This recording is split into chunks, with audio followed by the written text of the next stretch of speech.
Irmãos, vamos estar nos colocando de pé e abrindo nossas Bíblias aos Colossenses 3. Eu vou ler de 4.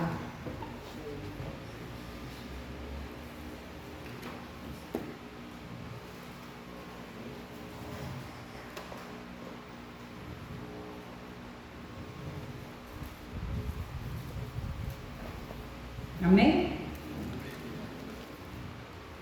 Portanto, se já ressuscitaste com Cristo, buscais as coisas que são de cima, onde Cristo está sentado à destra de Deus. Pensai nas coisas que são de cima e não nas que são da terra, porque já estáis morto e a vossa vida está escondida com Cristo em Deus. Quando Cristo, que é a nossa vida, se manifestar, então também vos manifestarei com Ele em glória. Então aqui o que eu entendo, que Paulo está falando, que nós devemos estar sempre buscando as coisas que vêm do céu, que venha do Senhor, para que nós possamos ser revestidos do amor de Deus e não estar revestindo a nossa vida sobre a terra, as coisas do mundo, para nós considerarmos tudo que vem de Deus, que vem dos céus, que vem de cima, para que nós possamos ser fortalecidos na presença de Deus e buscar sempre a direção dele em tudo que nós formos fazer. Estar na presença dele, trabalhando, sempre buscando a Deus, não as coisas que o mundo oferece, porque o que o mundo oferece são coisas passageiras, porque as coisas do céu são verdadeiras e não são alegrias falsas. Então, que nós possamos pensar sempre nas coisas, na palavra de Deus e procurar fazer somente a vontade dele, para que nós possamos ver o Senhor agir em nossas vidas com as bênçãos que Ele tem para nós estarmos prontos a estar buscando cada vez mais. E pensar nas coisas do alto significa concentrar-se no eterno Deus e não nas coisas temporais. Amém? Então é isso, essa palavra que eu tenho para vocês essa noite. Agora nós vamos estar louvando ao nosso Deus. Então eu chamo as irmãs para estar louvando.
Jardim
Podeis assentar, irmãos.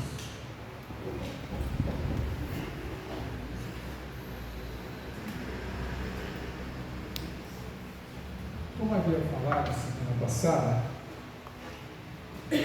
desde o dia 1º de maio, a Junta de Missões Nacionais da Igreja Batista, através da nossa Convenção Batista Brasileira, nós iniciamos uma campanha todo ano, no mês de maio, em oração pelas famílias. Só para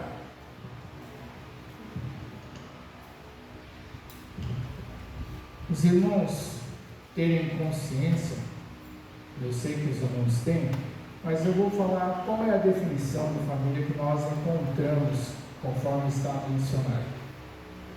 Família é um conjunto de parentes e uma pessoa, grupo de pessoas que vivem sob o mesmo teto, pai, mãe, filhos. Até então é uma coisa totalmente normal, né? Como a gente sempre viu. União entre pessoas que possuem laços sanguíneos ou afetivos de convivência e baseadas no relacionamento de afeto. Pela Constituição brasileira, nossa Constituição, família, ela abrange diversas formas de organização, fundamentadas na relação afetiva entre seus membros. Olhem como já mudou e expandiu o termo de família. No outro dicionário muito conhecido, ele diz assim, que família é um núcleo social de pessoas unidas por laços afetivos que geralmente compartilham o mesmo espaço e mantêm entre si uma relação solidária.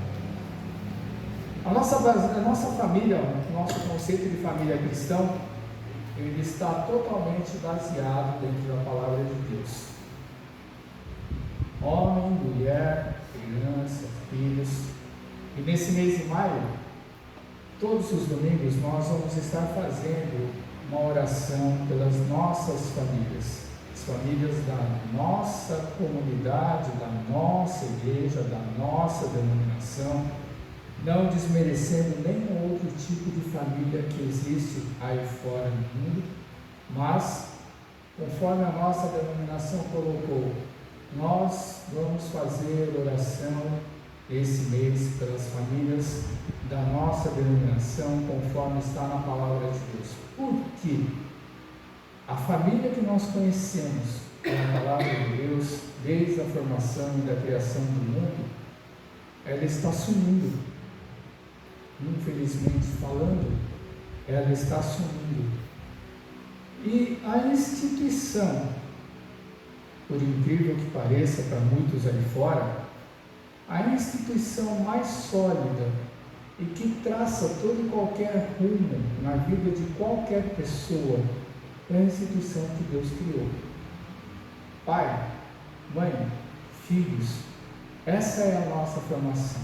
Nós vamos fazer essa oração durante esse mês. A semana passada eu já havia comunicado aos irmãos que nós estávamos fazendo oração e que também, por esses domingos, durante esse mês, que os irmãos que quiserem vir aqui à frente para dar um testemunho e falar de algo da sua própria família, o espaço está aberto para vocês. Alguém no nosso meio que gostaria de falar algo da sua própria família, de como Deus ele age, faz, transforma. Eu creio que é muito importante, né, dentro do nosso contexto do dia a dia, que algum de vocês ele possa vir falar alguma coisa daquilo que Deus ele fez ou está fazendo, ou ele já fez no passado, né? Onde vocês podem chegar e, como família, olhar para o céu e dar graças a Deus pela bênção que Ele tem sido na vida de cada um de vocês. Tem alguém no nosso meio que gostaria de falar algo sobre a sua família? Ninguém? Pode vir, Silvia, fica à vontade. Bom, de improviso, né? Eu não tenho assim, dificuldade de falar algumas coisas, eu também estava, sem preparo nenhum. E também eu preenchi um tempo que foi estipulado para isso, né? Então, eu sou de uma família abençoense, né? Fiquei muito tempo residindo até os meus 18, 19 anos, aqui na rua 15 de novembro, onde é a sorveteria agora. Né? Então, ali era a casa dos meus pais, e eu tive a oportunidade de ver exatamente nesse tempo, nessa igreja, né? Como são as histórias, né? Não muda. E meus pais sempre foram católicos, né? Instrução católica, e nós nem imaginávamos a questão de catolicismo, não tinha isso na minha família. Tinha orientação cristã, minha mãe incentivava isso. Gostava muito que na época tinha umas revistinhas que eram na escola dominical, que eu levava então, e era motivado por vir aqui. E minha família, ela iniciou numa situação muito humilde, né? Eles eram da roça, quarto ano de grupo que eles tinham, né? Mas é o trabalho que dignificou a nossa família, né?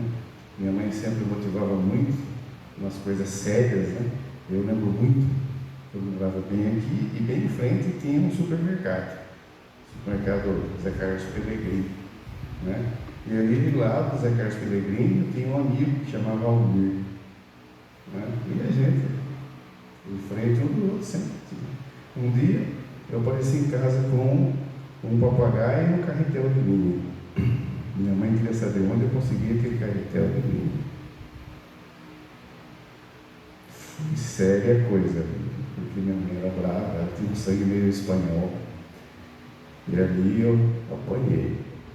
E ainda recebi a vergonha de, junto com ela no supermercado, confessar o meu ato sujo, devolver o carretel de linha. Eu lembro disso até hoje. E isso é que marcou a nossa família, né? São os valores, conceitos, seriedade, o que vale o caráter de um homem, né? Eu aprendi com minha família.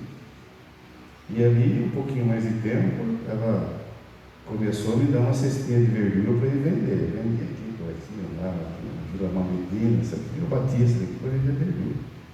Eu ficava bravo quando a mulherada ficava fuçando na cesta para achar mais bonito que estava sempre no fundo.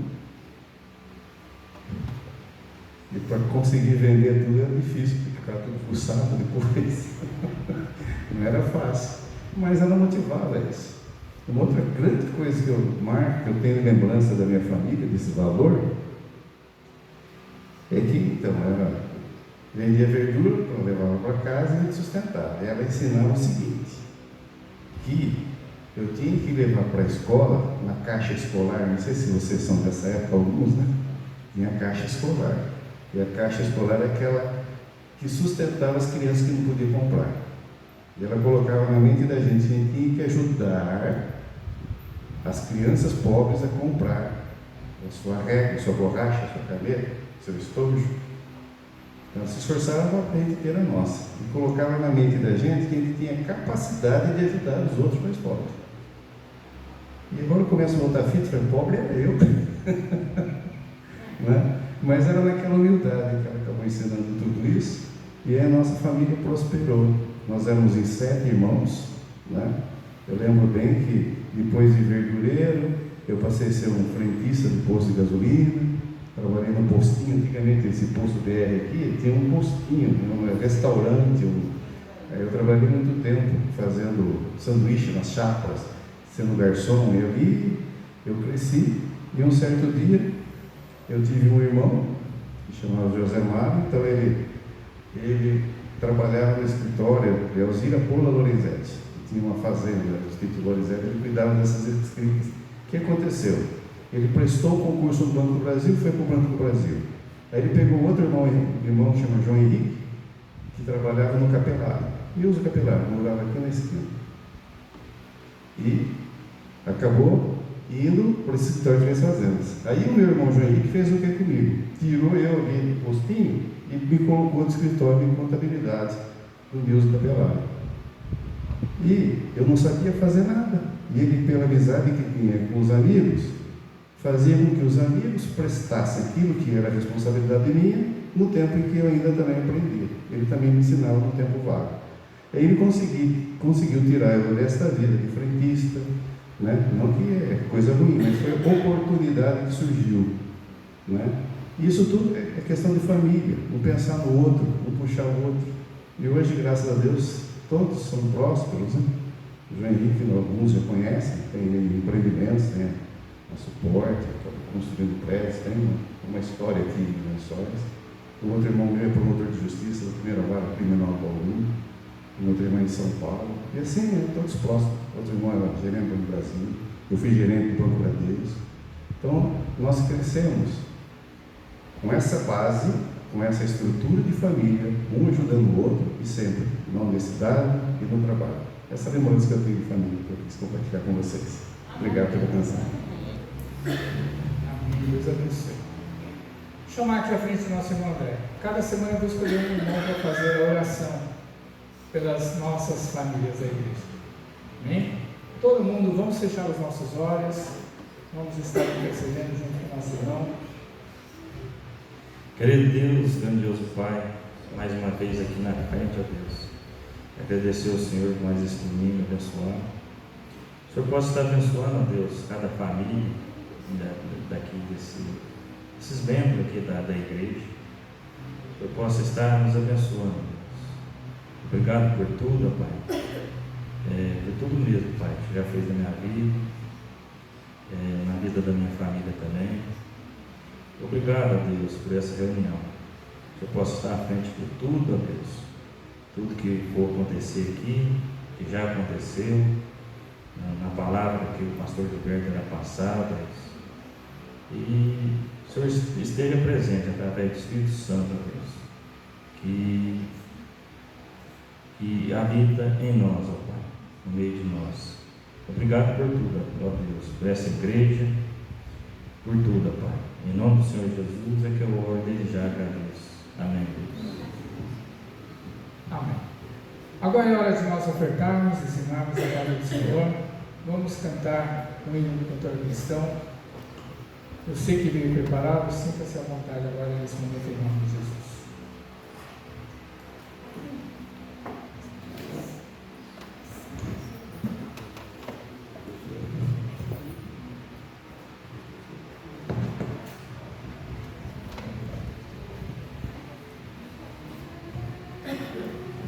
Peço que os irmãos se coloquem de pé para estar cantando junto.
Aqueles também que não puderam contribuir, seja abençoado da mesma forma, Pai. O Senhor conhece a cada coração, a cada vida, que nós possamos estar com o nosso pensamento elevado a Ti, para que nós possamos ajudar a Tua obra, na Tua obra, Pai, para que nós possamos ter uma vida de vitória, uma vida de paz, um lar completo, digno de estar adorando a Ti, Senhor. Abençoa cada um de nós, Pai, que nós possamos buscar somente a Ti em nossas vidas, Senhor. Agora, Senhor, eu peço pelo pregador desta noite, Pai, que o o Senhor possa estar falando através da boca deles, Senhor. Tudo que nós possamos ouvir e entender, Senhor. Que nós possamos mastigar, comer a Tua palavra, mas colocar ela em prática em nossas vidas. Que nós possamos entender o Seu recado, Senhor. Para que nós possamos ser práticos, Senhor, daquilo que aprendemos nas nossas vidas, Senhor. Para que Deus possa ver que nós somos diferentes, que nós somos servos de Ti, Senhor. Para que nós possamos ser realmente pessoas diferentes. Que as pessoas vejam, Senhor, em nós, que nós somos servos de Ti. Esteja com cada um, Senhor. É em nome de Jesus que eu agradeço por tudo, Pai. Amém, Senhor. Amém. Podeis assentar, irmãos.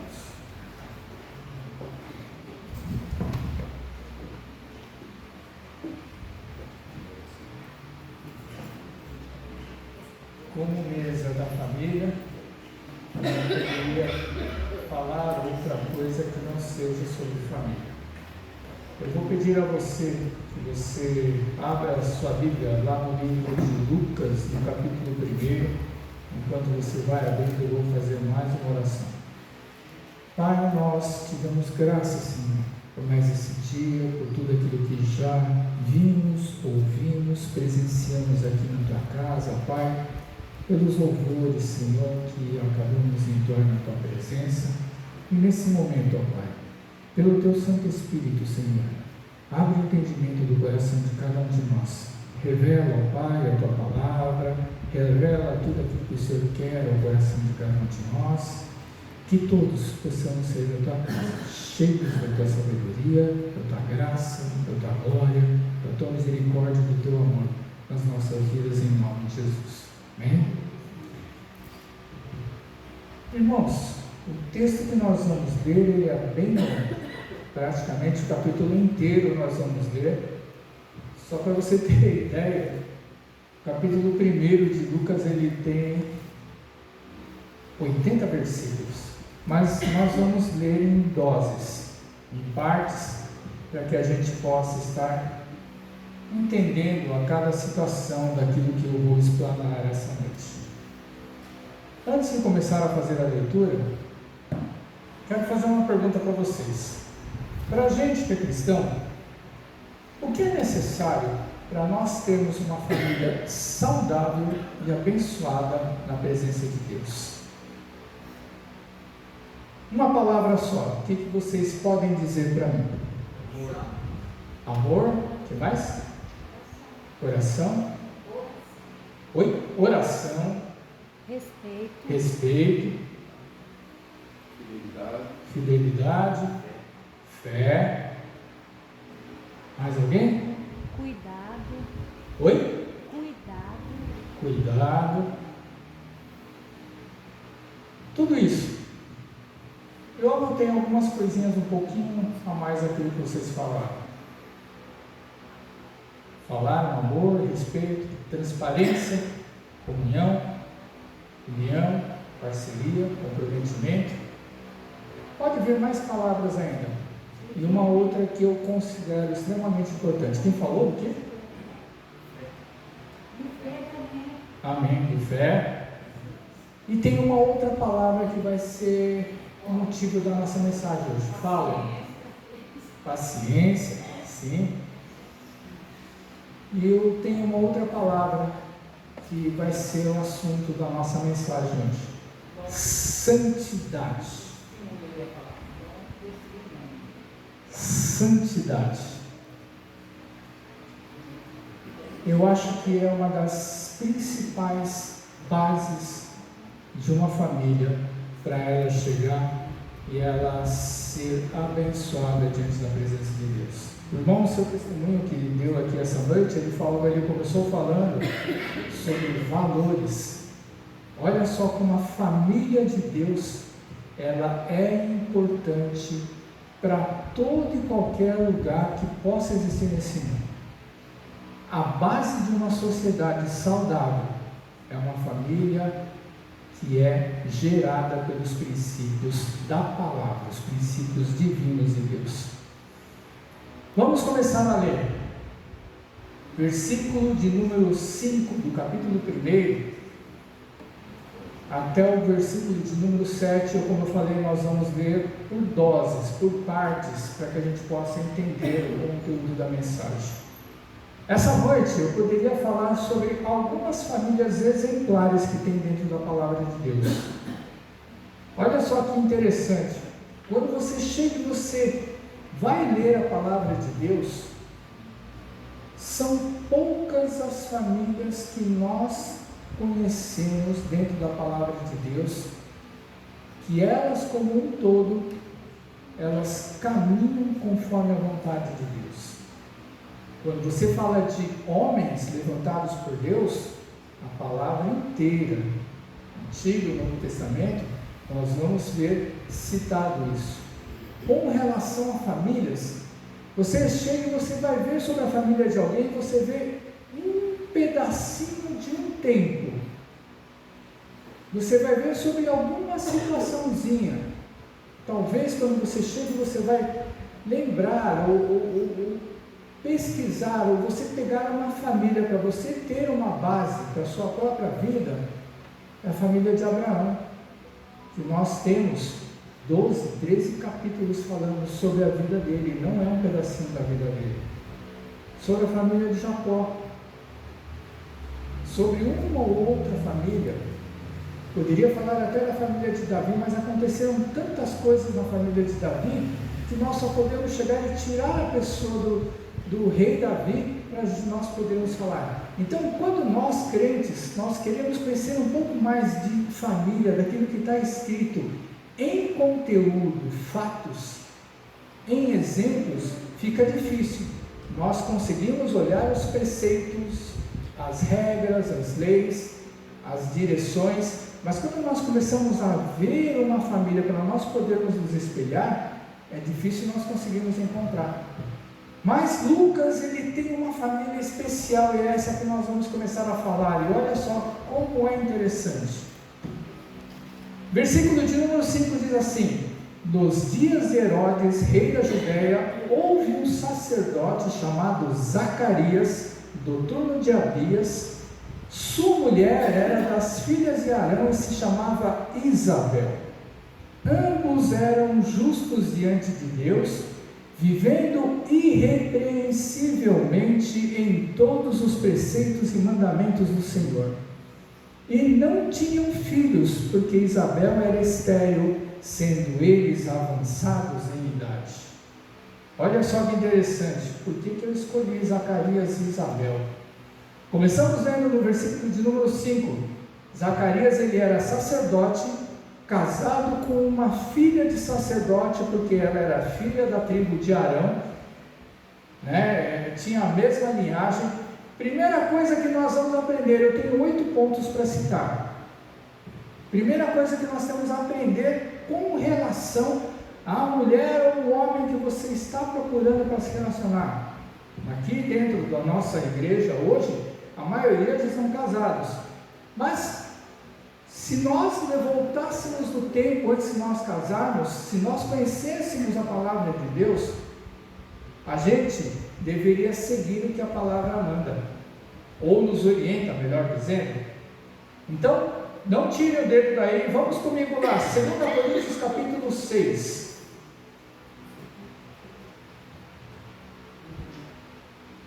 Olha só o que diz 2 Coríntios capítulo 6, versículos 14 e 15. Diz assim a palavra de Deus: não vos ponhais em julgo desigual com os incrédulos, porquanto, que sociedade pode haver entre a justiça e a iniquidade? Ou que comunhão da luz com as trevas? Que harmonia entre Cristo e o maligno? Ou que união pode existir do crente com o incrédulo? Primeira coisa que nós aprendemos quando nós vamos procurar uma pessoa para nos relacionarmos e nos casar, ela tem que ter a mesma fé que a gente. Se ela não tiver a mesma fé que a gente, irmãos, não importa você chegar e falar: mas eu amo aquela pessoa e ela me ama, eu sou crente e ela não é. Irmãos, amor com jugo desigual não rola. Paulo já faz uma exortação e a gente vê que esse homem, Zacarias e Isabel, eles tinham a mesma fé. Eles vinham de famílias que eram famílias que não é o caso de ser sacerdotes, mas eles eram pessoas tementes a Deus e conhecedoras da palavra. Esse negócio de chegar e falar porque o amor ele supera todas as coisas, irmãos, da mesma maneira que o amor supera todas as coisas, o amor ele te compra e faz você perverter e sair do caminho de Deus. Então, olha só como é importante a gente chegar e a gente saber escolher com quem nós vamos nos relacionar para casar. Esses dois começaram dessa maneira. Segundo ponto que nós vamos aprender, versículo de número 6, e eu digo que esse é um versículo chave dentro dessa nossa mensagem de hoje. Ambos eram justos diante de Deus, vivendo irrepreensivelmente em todos os preceitos e mandamentos do Senhor. O que é isso? Santidade. O que é isso que regulava a vida desse casal? Era a palavra de Deus. Quando fala que eles eram justos e íntegros, não tinha nada daquilo que eles faziam na vida deles que estava fora da palavra de Deus. Não é nem com relação ao trabalho. Eu não posso nem usar aquilo que Eclesiastes ele me orienta. Aliás, Eclesiastes não orienta. Eclesiastes 7, ele tem um versículo que diz: não sejas demasiadamente justo nem exageradamente sábio, porque você vai se condenar a si próprio. Só que quando a gente quer chegar e ter a direção de Deus, e nós queremos servir e adorar e ter comunhão com Deus, não tem esse negócio de eu chegar e querer dar um jeitinho no meu trabalho para eu poder chegar e sustentar minha família. Não tem. Não tem esse negócio de eu chegar e querer dar um jeitinho para eu poder chegar e ter um pouquinho mais de prosperidade na minha vida financeira, pisando ou chegando e me prevalecendo sobre a vida do meu próximo. Porque Jesus ele chegou e falou o quê? Amai-vos uns aos outros assim como eu vos amei. Se eu me prevalecer por cima do meu próximo, como é que eu posso chegar e demonstrar ou receber e ter o amor de Cristo na minha vida para eu poder chegar a espalhar? Então olha como nossos preceitos, a partir do momento em que eu começo a dar um jeitinho na minha vida, como que eu posso chegar e ter uma vida íntegra, abençoada e santa da presença de Deus? Mais ainda, nós vamos continuar ainda. Próximo versículo, olha só que está ligado a esse ainda que eu vou chegar e completar. Diz, versículo 7, eles não tinham filhos porque Isabel era estéril, sendo eles avançados em idade. Terceira coisa que nós aprendemos somente nesses 3 versículos, irmãos, que já dava para a gente chegar e pregar e falar sobre tudo na mensagem dessa noite. Você reparou o que está dizendo aí? Eles eram avançados em idade. Eles não tinham filhos. Naquela época, uma mulher estéril, uma mulher que não tinha filhos, ela era considerada pecadora dentro da visão do povo de Israel. Irmãos, o marido dela, Zacarias, era sacerdote. Era um homem que servia no templo, toda vez que ele fosse chamado. E aí ele chega casado. Quando fala que eles eram avançados de idade, vamos chutar. A Bíblia não diz, mas vamos chutar. 40 anos casados. Já dá para chegar na velhice, né? Se casaram com 20, com mais 40, 60 anos. 40 anos casados, sem nenhum filho. Olhando para o povo, para os amigos, para a sociedade, para os vizinhos, para o pessoal que frequentava o templo. Ninguém falava na frente deles, mas pelas costas falavam: tem pecado dentro dessa casa. Por quê? O mandamento de Deus lá em Gênesis capítulo 1, 2 vai dizer o quê? Crescer e multiplicar-vos. E aí você imagina a vergonha dessa mulher, a vergonha do seu marido, mas eles viviam um dia após o outro. No versículo anterior diz o que? Eles eram irrepreensíveis em todos os mandamentos de Deus, eles serviam a Deus, eles clamavam dia e noite nas suas orações por um filho. Chegou na velhice, ainda continuaram orando, mas sabendo que isso já era impossível pela idade deles, mas eles podiam fazer um monte de coisa, irmãos, coisas que nós fazemos isso todos os dias quando nós oramos a Deus e não acontece nada na vida da gente. Reclama, exige, perde, encosta Deus na parede. Eles não faziam isso porque a palavra de Deus não diz isso. Quem é irrepreensível não fica reclamando diante da presença de Deus. Quem é irrepreensível não fica fazendo corpo mole no seu dia a dia. Eles viviam um dia após o outro. Sabe quando Jesus ele diz, vive cada dia o seu mal? Sempre crendo em Deus e agradecendo por todas as coisas. Eles faziam isso. Eles não chegavam e ficavam olhando, puxa, eu não tenho filho. Eles não chegavam e não ficavam pensando, caramba, olha que vida triste nós temos como casal, como família, porque só somos eu e você, e não temos alguém para chegar e fazer com que a nossa posteridade ela continuasse, ou que o próprio filho ele traz o que? Uma alegria maior ainda dentro do seu lar. Mas eles não reclamavam. Eles não chegavam e ficavam lá batendo na porta de Deus, Senhor, por que você não me dá um filho? Por que isso não acontece na minha vida? O Senhor se esqueceu de mim?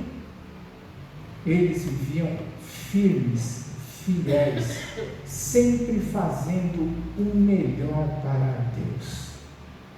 Aí a gente chega e começa a olhar nos nossos dias de hoje, as pessoas fazendo a obra de Deus relaxadamente, as pessoas fazendo as coisas para Deus de qualquer jeito, as pessoas não fazendo e não cuidando do seu próprio lar nos filhos, porque eu tenho que trabalhar, eu tenho que sustentar a minha casa.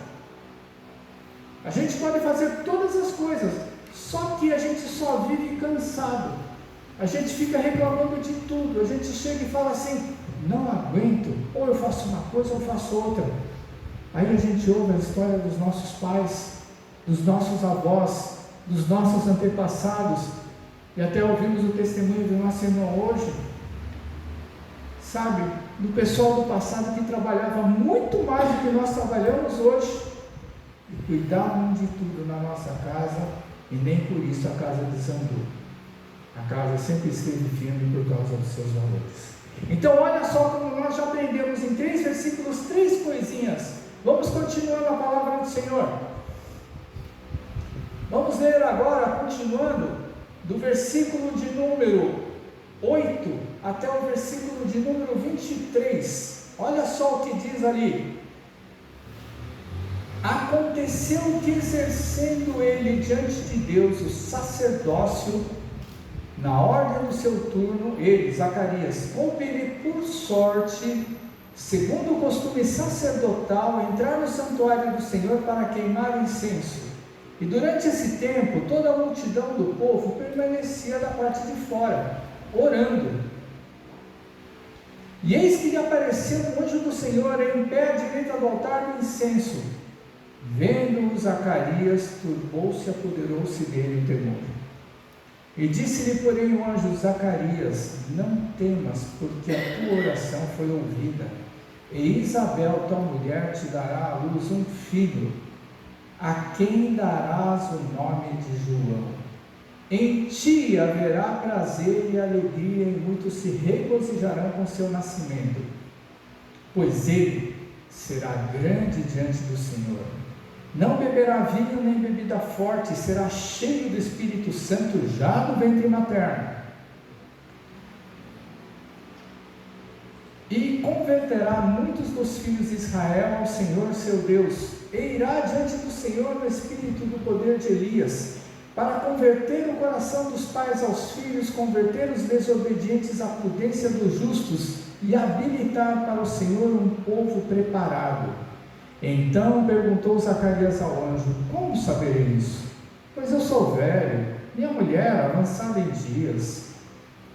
Respondeu o anjo, eu sou Gabriel, que assisto diante de Deus e fui enviado para falar-te e trazer estas boas novas. Todavia, ficarás mudo e não poderás falar até o dia em que essas coisas venham a realizar-se, porquanto não acreditaste nas minhas palavras, as quais a seu tempo se cumprirão. O povo estava esperando Zacarias e admirava-se de que tanto se demorasse no santuário. Mas saindo ele não lhes podia falar. Então entenderam que tiveram uma visão no santuário. E expressava-se por acenos e permanecia mudo. E sucedeu que, terminados os dias de seu ministério, voltou para casa.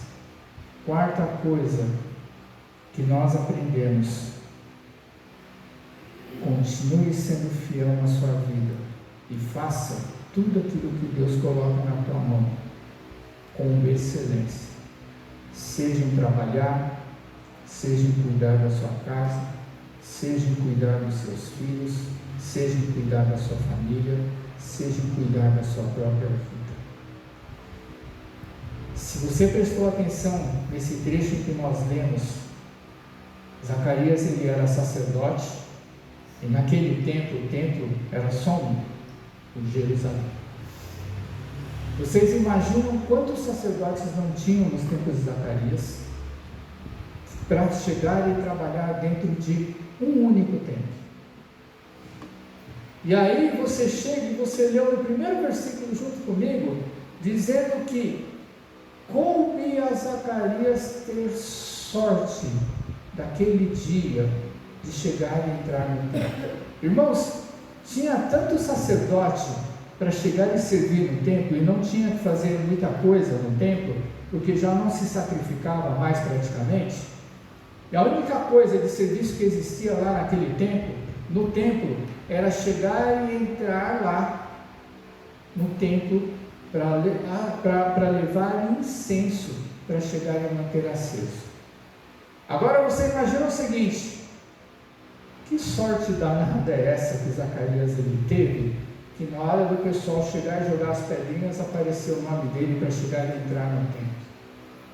Zacarias chega, ele entra, quem aparece para ele? Gabriel. Tudo isso é por acaso? Nada na vida da gente, irmãos, acontece por acaso. Nada na vida da gente acontece por sorte. A gente pode até no primeiro momento pensar que é sorte. A gente pode até no primeiro momento achar que, nossa, por acaso apareceu o nosso nome para chegar e ser convocado para isso ou para aquilo.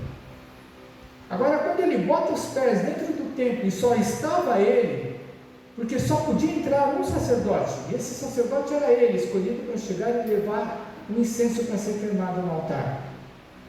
E todo mundo ficava do lado de fora, fazendo o quê? Como diz a palavra, eles estavam orando.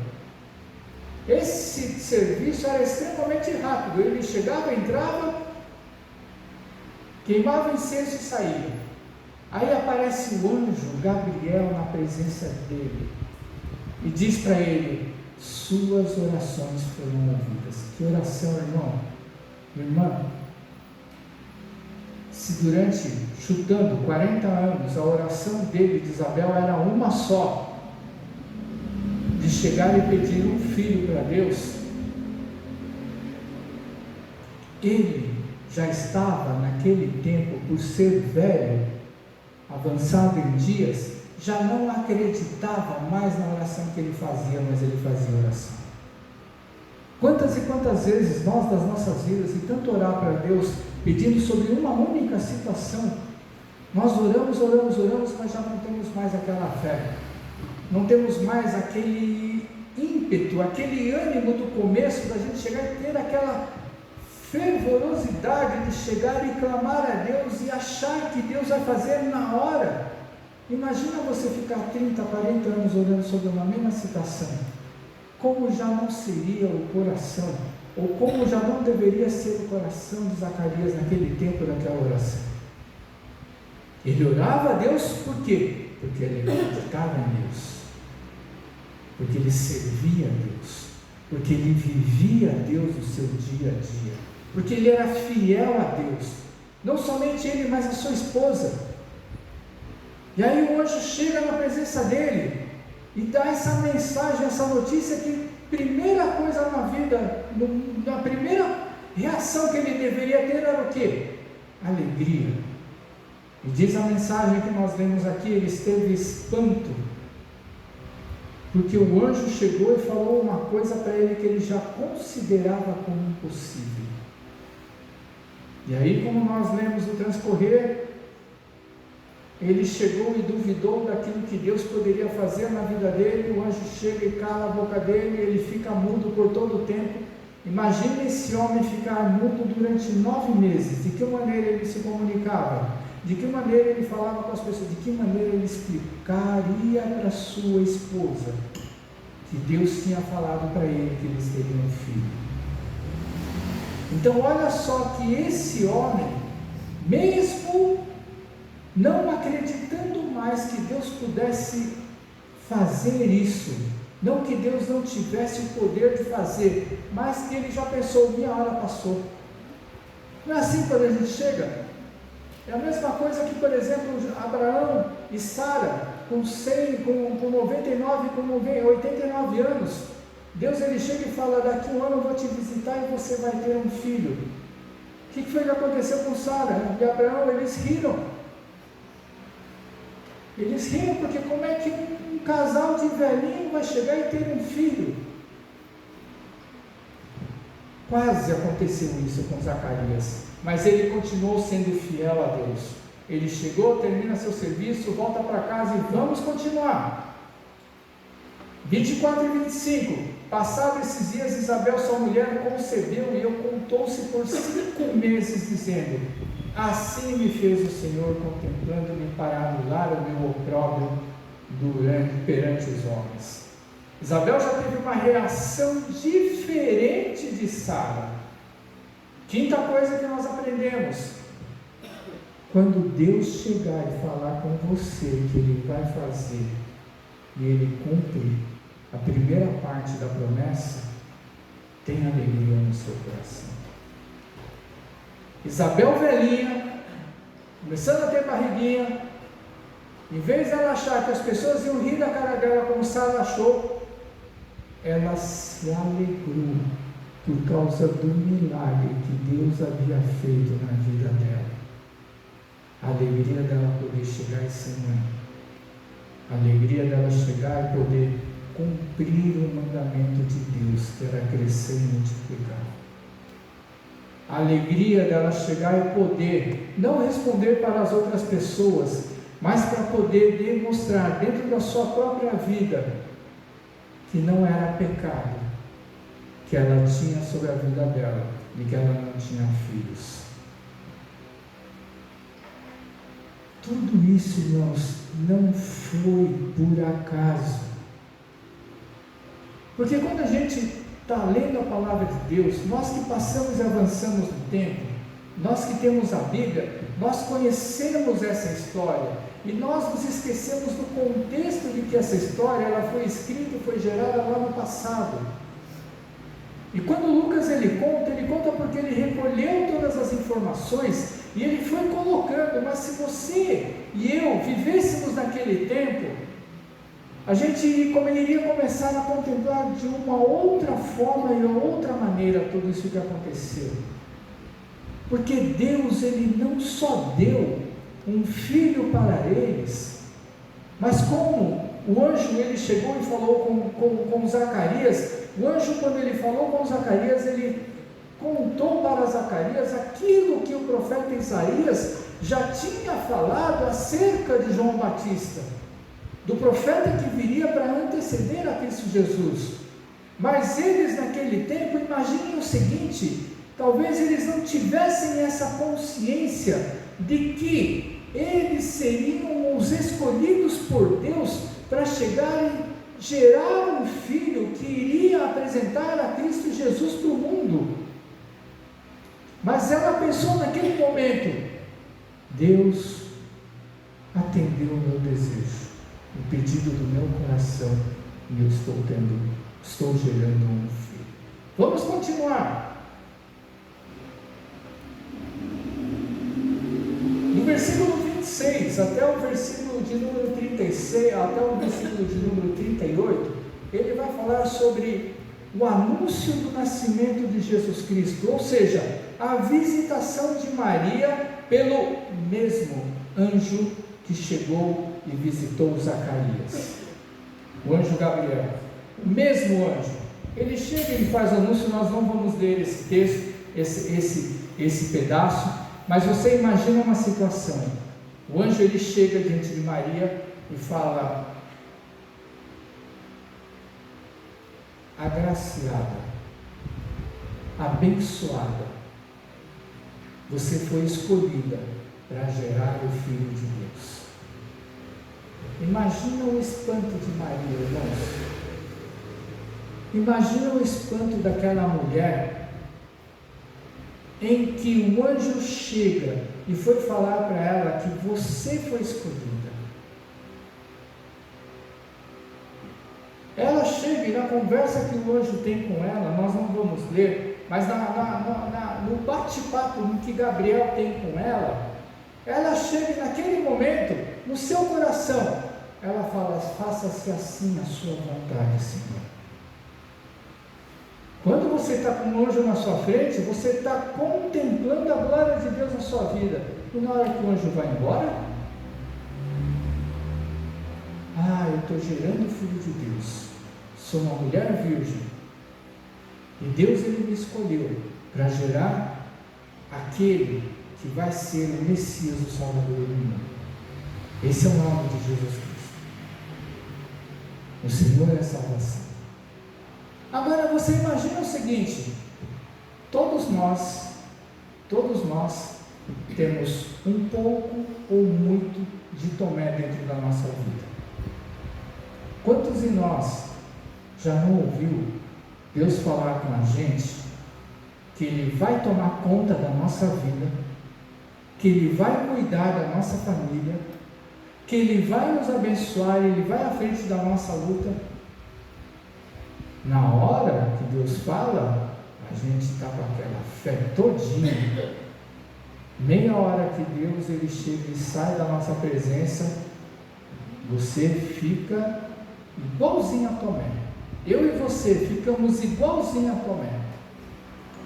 Irmãos, olha aqui na conversa do anjo com Maria. Vamos lá no versículo de número 35. Quando o anjo ele chega e vai falar para Maria assim: e respondeu o anjo: descerá sobre ti o Espírito Santo, o poder do Altíssimo, do Senhor, te envolverá com a sua sombra, por isso também o ente santo que há de nascer será chamado Filho de Deus, com letras maiúsculas, ou seja, o próprio Senhor Jesus. Aí imagina o seguinte: o que Gabriel fala para Maria? E Isabel, tua parenta, versículo de número 36, igualmente concebeu um filho na sua velhice, sendo este já o mês sexto, para aquela que diziam ser estéril. E o anjo continua: porque para Deus não haverá impossíveis em todas as suas promessas. Aí Maria disse para o anjo: aqui está a serva do Senhor, que se cumpra em mim conforme a sua palavra. E o anjo se ausentou dela. Olha só que interessante. E aí nós vamos entrar na sexta coisa que eu tenho para falar para vocês. Por que será que o anjo falou para Maria que Isabel, a parente dela, a velhinha, a idosinha, estava grávida de 6 meses? O que diz Romanos capítulo 8, número 28? Todo mundo sabe, né? Mas eu vou ler o que está escrito. Romanos 8, 28, olha o que diz aqui: sabemos que todas as coisas cooperam para o bem daqueles que amam a Deus, daqueles que são chamados segundo o seu propósito. Irmãos, não foi por acaso que o anjo falou para Maria que a parente dela, Isabel, estava grávida de 6 meses. E o anjo não falou para Maria que essa gravidez era de João Batista. E o anjo não falou para Maria que esse homem, que esse filho que o filho que Isabel estava gerando era aquele que seria o precursor do filho dela. Mas como nós todos temos um pouco ou muito de Tomé, Deus, sabendo como é que é o coração e a mente de cada um de nós, por que eu digo isso daí? O que diz no versículo seguinte? Versículo de número 39. Depois que o anjo se ausentou da presença de Maria, diz aqui: Maria foi apressadamente à região montanhosa lá de Judá. Por que será que Maria foi correndo atrás de Isabel? Irmãos, Paulo ele chega e fala: se sois espirituais, andem no Espírito. A gente anda no Espírito? Não anda. Nós temos todas as coisas do mundo dentro do nosso coração, nós somos contaminados com as coisas do mundo em todo momento da nossa vida.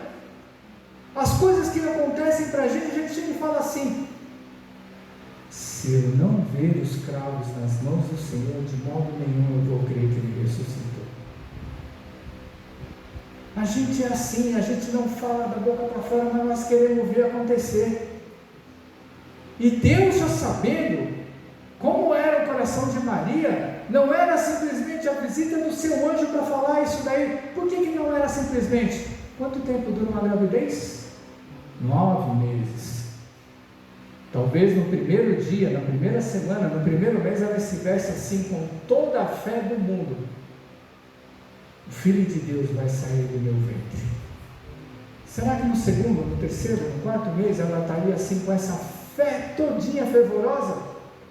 A nossa fé, a sua fé, ela está sempre lá, no último grau, lá em cima, todos os dias, enquanto você levanta e acorda, e quando você vai dormir?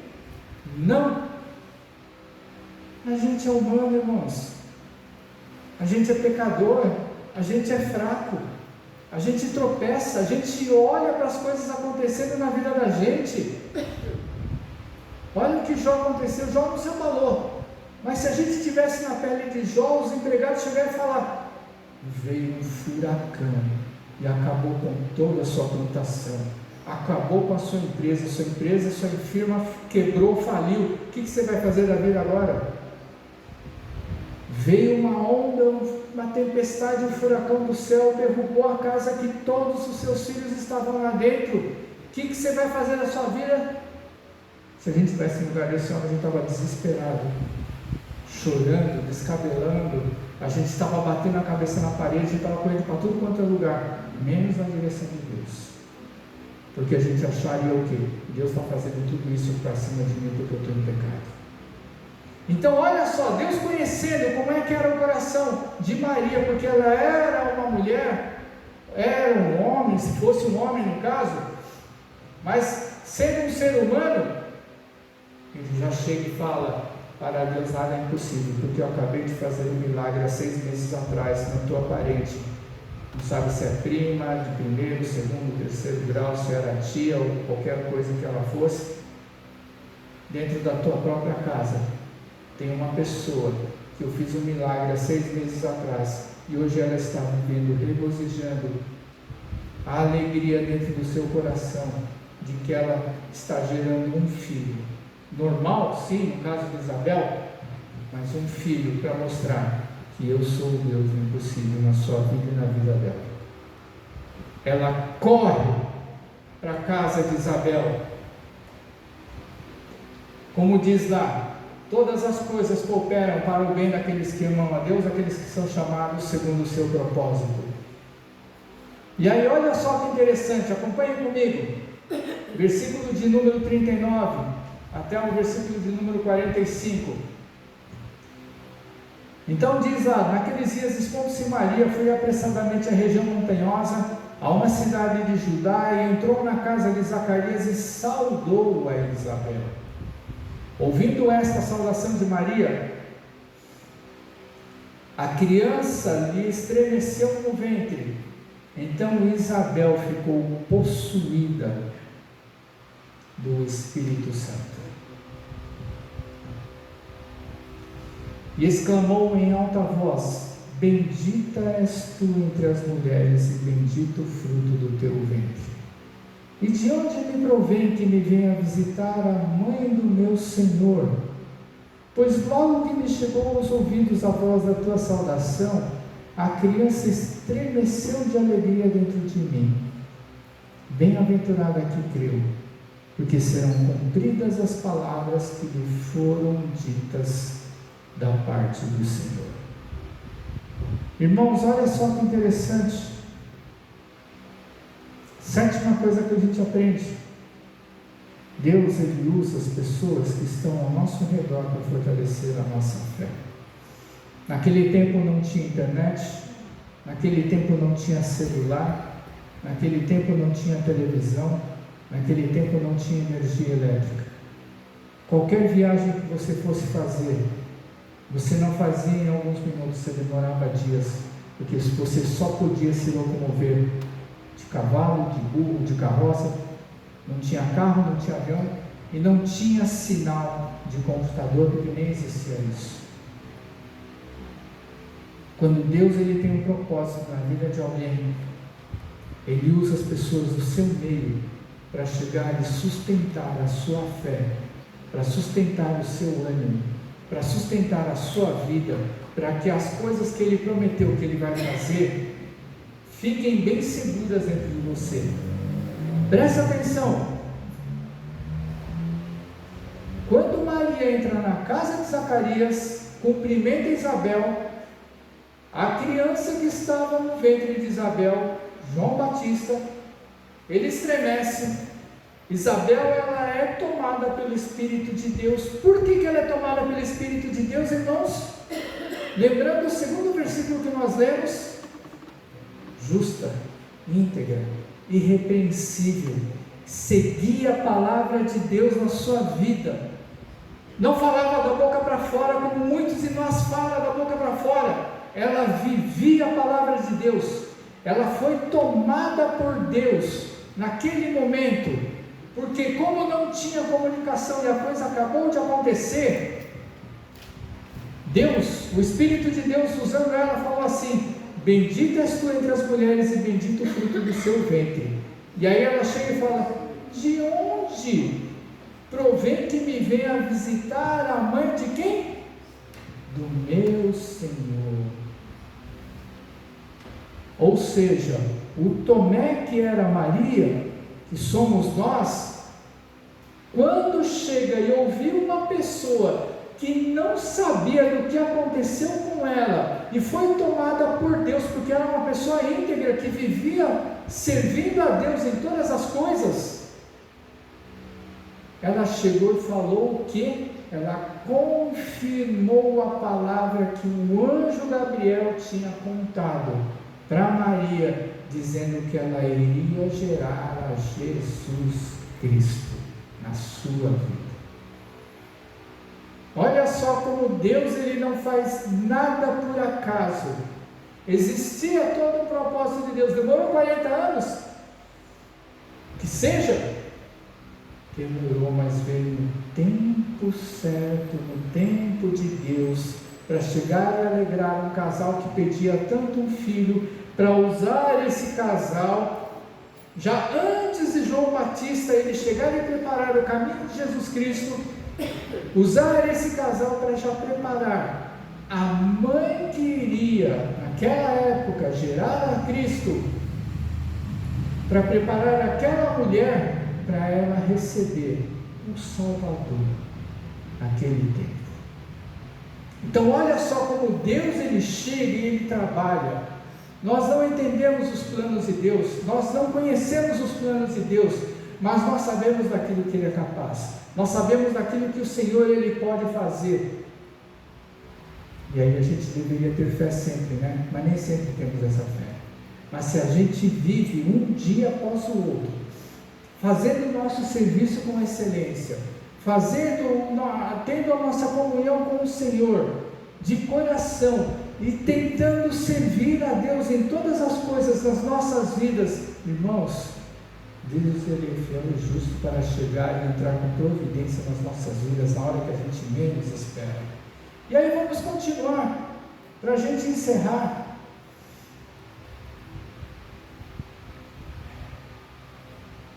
Ela chega, né, diz assim: bem-aventurada que creu, no versículo de número 45, porque serão cumpridas as palavras que lhe foram ditas da parte do Senhor. Ela nem sabia que o anjo Gabriel, porque ela estava encontrando Maria naquele momento. Maria deve ter contado para ela depois, mas antes de Maria contar, ela chega e fala o quê? Das palavras que o anjo Gabriel tinha falado para ela. E com certeza depois ela chega e ela vai falar sobre essas coisas. Mas irmãos, pensa numa coisa, versículo de número 57, depois aconteceu todas essas coisas, porque Maria ela ficou 3 meses na casa de Isabel, e foi embora para sua casa pouco antes de João Batista nascer.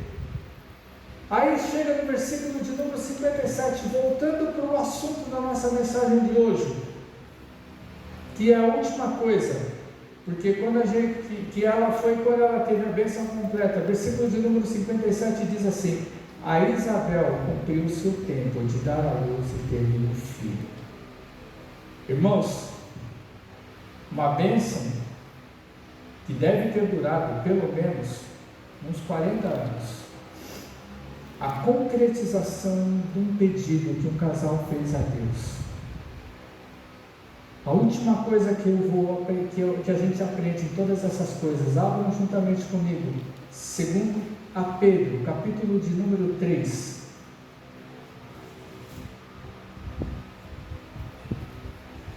Ele vai dizer assim, no versículo de número 8 e 9.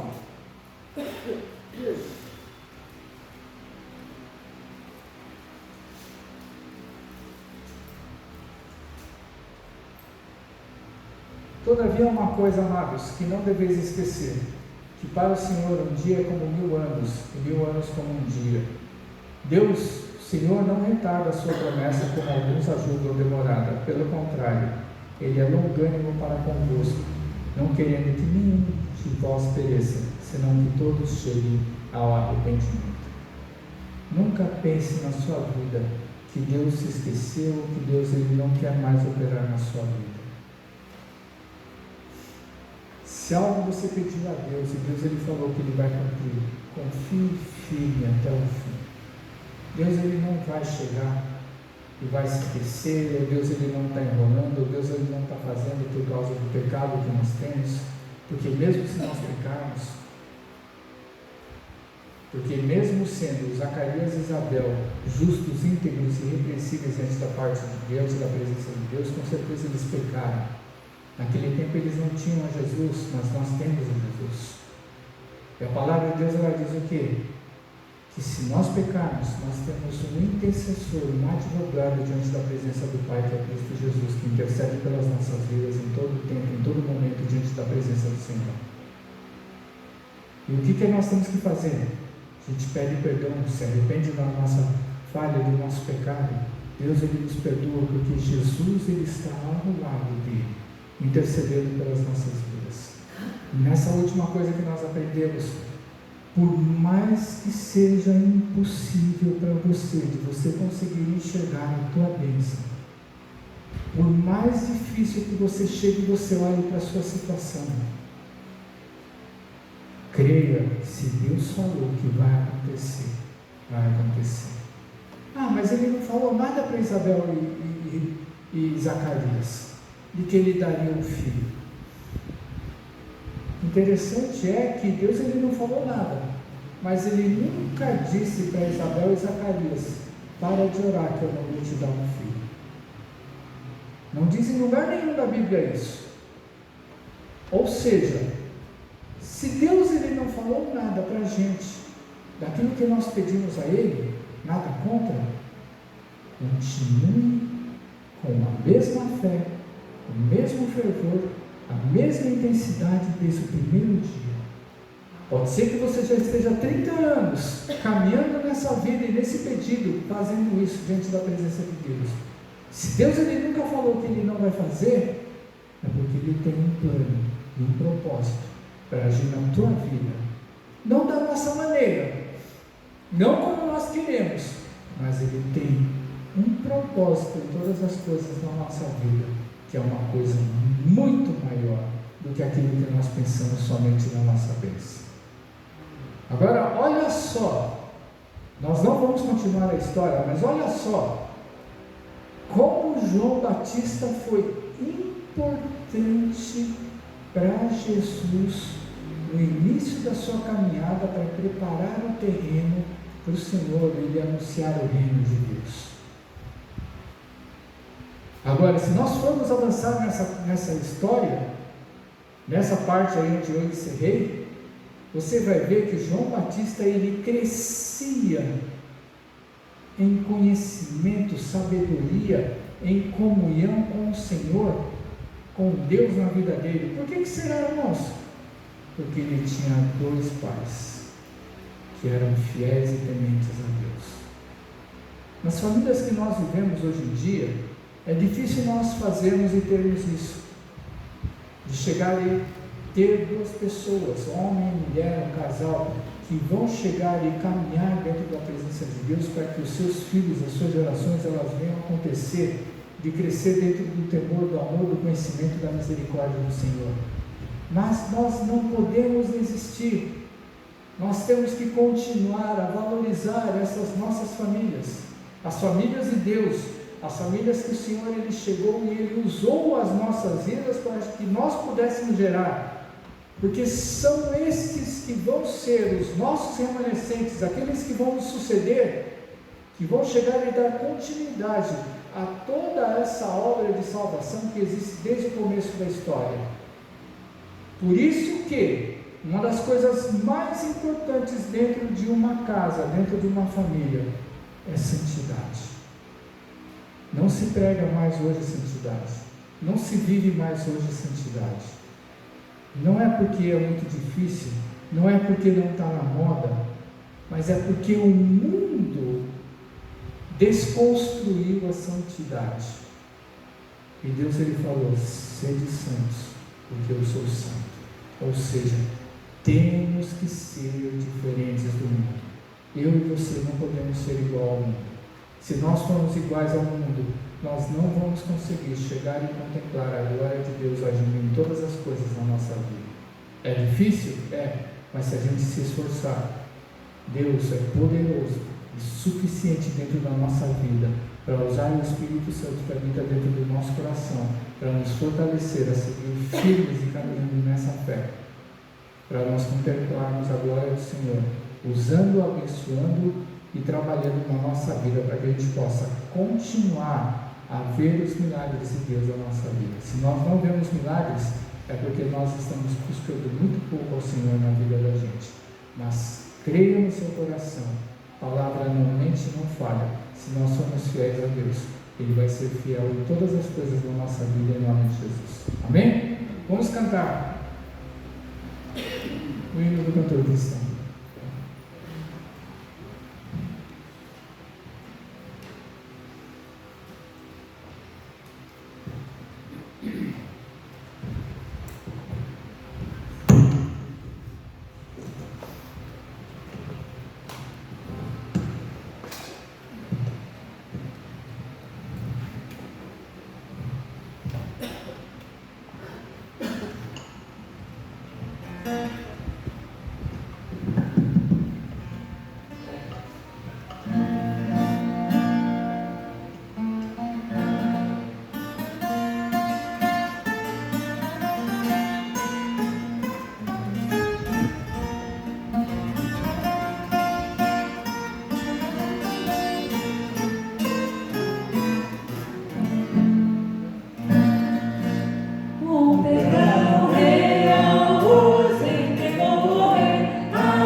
fiel,